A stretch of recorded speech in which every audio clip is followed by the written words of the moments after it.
Hi, this is Arjun Rampal, and for the latest updates on my upcoming film D-Day, log on to youtube.com/tseries. My character's name is Rudra Pratap.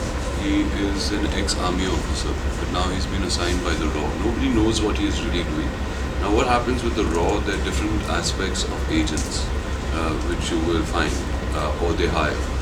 Some people are just the mercenaries. Rudra Pratap comes under that category, which is basically a person who will he'll go in there, finish his job, assassinate somebody, and get out. Finish his mission. He's a guy who likes to work on his own. He's not a team player.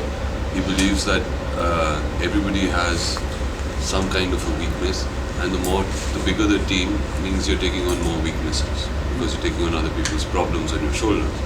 He believes in dealing with his own problems and going and doing everything on his own. He doesn't necessarily agree with the way Ali Khan wants to do the mission, or the way Zoya, which is Irfan's character, or Zoya, which is Huma's character, goes about doing her work, or Akash, who is Aslam, what he is doing. But he has to go in there. He's been hired by RAW to go in there, and get the most wanted man in India, dead or alive. That's something which he has been assigned to do.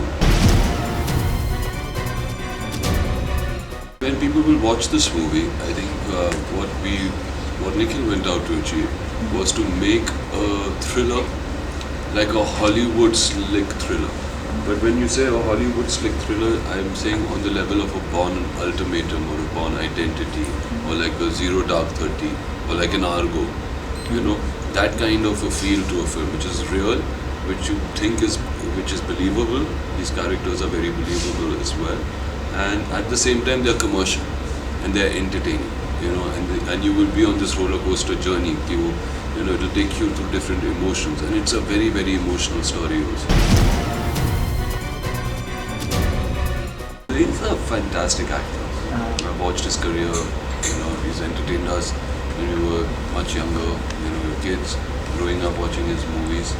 What's really amazing about Rishi sir is his sense of humor. Is his incredible passion for his work, even at this age. He is so motivated. He's so charged up. When Nikhil told me he's going to cast Rishi sir for this part of Goldman, I was like, really? But how?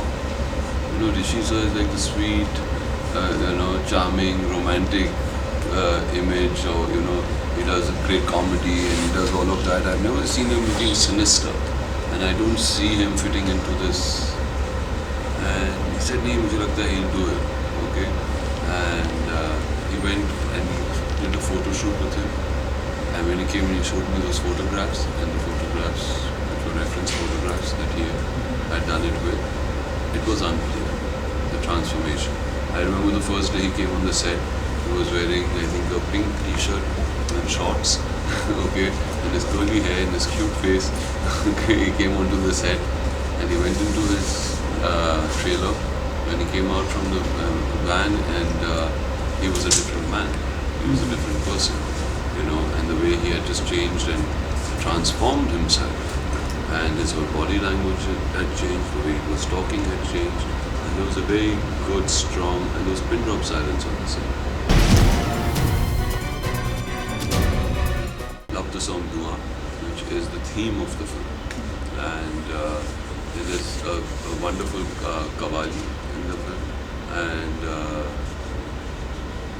and then of course there's Damadam. Damadam we've seen in different ways, different versions. Like ये Mikka ने गाया, and he's really done it really nicely. Well, I'll tell you that D-Day is a film you cannot ignore. It's a film you must go and watch in a theatre because it's a big film. It's a film done on a wonderful scale. We've got incredible action in it. The world's #1 action director has given the action to this film. His name is Tom Strutters. Batman, Batman's a Dark Knight, Batman Begins, Batman Rises. वो सारे किए. This is a dream of every Indian. And hopefully one day it will become a reality. But till then, go and live that dream through D-Day.